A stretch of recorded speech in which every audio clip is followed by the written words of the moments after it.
യേശുക്രിസ്തുവിനെ സമ്പത്തായി സ്വീകരിച്ചിട്ടുള്ള ഏവർക്കും ഈശ്വംശിഹായ്ക്ക് സ്തുതിയായിരിക്കട്ടെ. തിരുസഭ മാതാവ് ഇന്ന് നമുക്ക് നൽകുന്ന വചനധ്യാനം മർക്കോസിന്റെ സുവിശേഷം 10-ാം അധ്യായം 17 മുതൽ 27 വരെയുള്ള വാക്യങ്ങളാണ്. ഒരു ധനികനായ യുവാവ് യേശുവിൻ്റെ അടുക്കൽ വന്ന് ചോദിച്ചു, നല്ലവനായ ഗുരു, നിത്യജീവൻ അവകാശമാക്കാൻ ഞാൻ എന്ത് ചെയ്യണം? ഒന്നാമതായി യുവാവിൻ്റെ ചോദ്യം യേശുവിനെ സംബന്ധിച്ചിടത്തോളം ഒരു മോശം ചോദ്യമല്ല അത്. ചോദിക്കുവാനുള്ള മോശം മാർഗവുമല്ല. തീർച്ചയായും യേശു എല്ലാവരിലും ഏറ്റവും നല്ല അധ്യാപകനായിരുന്നു, ഗുരുവായിരുന്നു, സ്നേഹിതനായിരുന്നു, ദൈവമായിരുന്നു.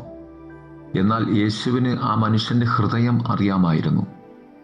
ഈ ചെറുപ്പക്കാരൻ തന്നെ ആഹ്ലാദിപ്പിക്കാൻ ശ്രമിക്കുന്നത് അവൻ അറിഞ്ഞു. അതുകൊണ്ട് യേശു സംഭാഷണത്തെ കൂടുതൽ ആഴത്തിലാക്കുന്നു. എന്തിനാണ് എന്നെ നല്ലവൻ എന്ന് നീ വിളിക്കുന്നത്? ദൈവം മാത്രമല്ലാതെ ആരും നല്ലവരല്ല. ശേഷം കർത്താവ് കൽപ്പനകളൊക്കെയും അവന് വ്യാഖ്യാനിച്ചു കൊടുക്കുന്നു. അവൻ അതിന് ഉത്തരമായി പറയും, ഇതൊക്കെ എൻ്റെ ചെറുപ്പകാലം മുതൽ ഞാൻ അനുവർത്തിക്കുന്നുണ്ട്. ആ യുവാവ് യേശുവിനെ കണ്ടുമുട്ടുന്നത് യേശുവിൻ്റെ ജെറുസലേം യാത്രയെ മധ്യയാണ്. ജെറുസലേം എന്നത് യേശുവിനെ സംബന്ധിച്ചിടത്തോളം തൻ്റെ പീഡാനുഭവത്തിലേക്ക്, ദൈവ പദ്ധതിയിലേക്കുള്ള പ്രവേശന കവാടം തന്നെയായിരുന്നു. അതുകൊണ്ട് തന്നെ ഈ യുവാവ് ദൈവരാജ്യം അവകാശമാക്കാൻ എന്ത് ചെയ്യണം എന്ന ചോദ്യത്തിൽ ക്രിസ്തു പറയാതെ പറയുന്ന സത്യം ഇവയായിരുന്നു. ദൈവരാജ്യം പ്രവൃത്തികൾ വഴി നേടിയെടുക്കേണ്ട ഒന്നല്ല, ശിശുവിനെ പോലെ സമ്മാനമായി സ്വീകരിക്കേണ്ടതാണ് എന്ന് യേശു പഠിപ്പിച്ചു കഴിഞ്ഞ ഉടനെ തന്നെയാണ് അതിന് കടകവിരുദ്ധമായി ദൈവരാജ്യം അവകാശമാക്കാൻ എന്തു ചെയ്യണം എന്ന ചോദ്യം ഈ യുവാവ് ഉന്നയിക്കുന്നത്. തങ്ങളുടെ പ്രവൃത്തികൾക്ക് ദൈവം നൽകുന്ന പ്രതിഫലമാണ് ദൈവകൃപ എന്ന് യഹൂദർ വിശ്വസിച്ചിരുന്നു. അതുകൊണ്ട് തന്നെ അവൻ ക്രിസ്തുവിൽ നിന്നും അഥവാ ദൈവത്തിൽ നിന്നും അത് വാങ്ങിയെടുക്കുവാൻ ഞാൻ എന്ത് ചെയ്യണം എന്ന ചോദ്യമാണ് അവിടെ ഉന്നയിച്ചത്.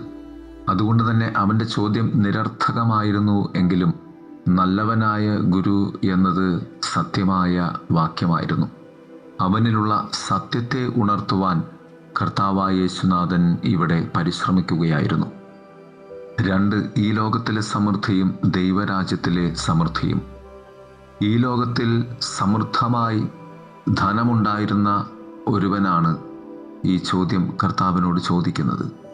അതുകൊണ്ട് തന്നെ അവന് ദൈവരാജ്യത്തിലെ സമൃദ്ധി ആഗ്രഹമുണ്ടായിരുന്നു. പക്ഷേ ഈ ലോകത്തിലെ സമൃദ്ധി അവനെ അത് അനുവദിച്ചില്ല എന്നതാണ് സത്യം. ദൈവരാജ്യത്തിലെ സമൃദ്ധി സ്വന്തമാക്കുവാനുള്ള കൽപ്പനകളൊക്കെയും അവൻ പാലിച്ചിരുന്നു എന്ന് കർത്താവിനോട് പറയുമ്പോൾ യേശുവിന് അവനോട് തോന്നുന്ന വികാരം ഇപ്രകാരമാണ്. യേശു അവനെ നോക്കി സ്നേഹം തോന്നി അവനോട് പറഞ്ഞു.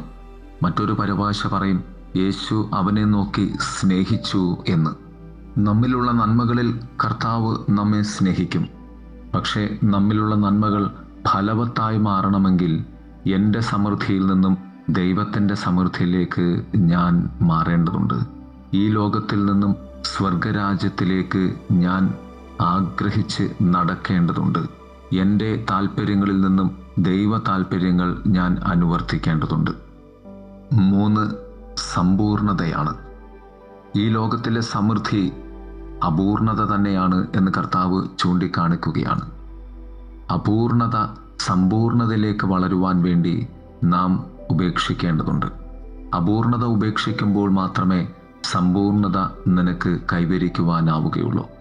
ഓരോ ദിവസവും നാം അപൂർണരാണ് എന്ന തിരിച്ചറിവിൽ സമ്പൂർണതയിലേക്ക് അപൂർണതകൾ ഉപേക്ഷിച്ചുകൊണ്ട് നാം നടന്നു നീങ്ങേണ്ടതുണ്ട് എന്ന് കർത്താവ് നമ്മോട് പറയുകയായിരുന്നു. അതുകൊണ്ടാണ് കർത്താവ് പറഞ്ഞത്, നിനക്ക് ഒരു കുറവുണ്ട്, പോയി നിനക്കുള്ളതെല്ലാം വിറ്റ് ദരിദ്രർക്ക് കൊടുക്കുക. നിന്റെ സമ്പത്ത് വിറ്റാൽ മാത്രം പോരാ, അത് അപൂർണരായ ദരിദ്രർക്ക് കൊടുക്കുമ്പോൾ അത് നിന്നിൽ സമ്പൂർണത ഉളവാക്കും എന്ന് കർത്താവ് പറയുകയായിരുന്നു അവനോട്.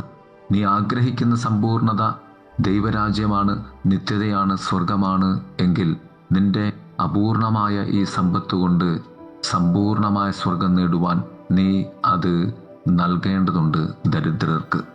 എന്നാൽ അപൂർണത ബന്ധിച്ചു വച്ചിരുന്ന, ഏറെ ധനമുണ്ടായിരുന്ന അവൻ തലതാഴ്ത്തി മടങ്ങിപ്പോവുകയാണ് ചെയ്തത്. കർത്താവ് തൻ്റെ ശിഷ്യന്മാരോട് പറഞ്ഞു, ധനവാൻ ദൈവരാജ്യത്തിൽ പ്രവേശിക്കുന്നതിനേക്കാൾ നല്ലത് ഒട്ടകം സൂചിക്കുടയിലൂടെ കടക്കുന്നതാണ്. ഇവിടെ കർത്താവ് നമ്മോട് പറയുന്നത്, നമുക്ക് അസാധ്യമായതിനെ ദൈവം സാധ്യമാക്കി തരും എന്നു തന്നെയാണ്. യേശു പറഞ്ഞു, മനുഷ്യർക്ക് അസാധ്യമായത് ദൈവത്തിന് സാധ്യമാണ്. പ്രിയമുള്ളവരെ, സ്വർഗരാജ്യത്തിനെതിരെ നമ്മുടെ ജീവിതത്തിലുള്ള വിഗ്രഹങ്ങളെ, സമ്പത്തുകളെ നമുക്ക് തച്ചുടച്ചുകൊണ്ട്, എടുത്തു മാറ്റിക്കൊണ്ട് സ്വർഗരാജ്യത്തിന് വേണ്ടിയുള്ള നിത്യതയുടെ സമ്പത്തിനെ ആർജിക്കുവാൻ പരിശ്രമിക്കാം. ദൈവം നമ്മെ സമൃദ്ധമായി അനുഗ്രഹിക്കട്ടെ. ആമേൻ.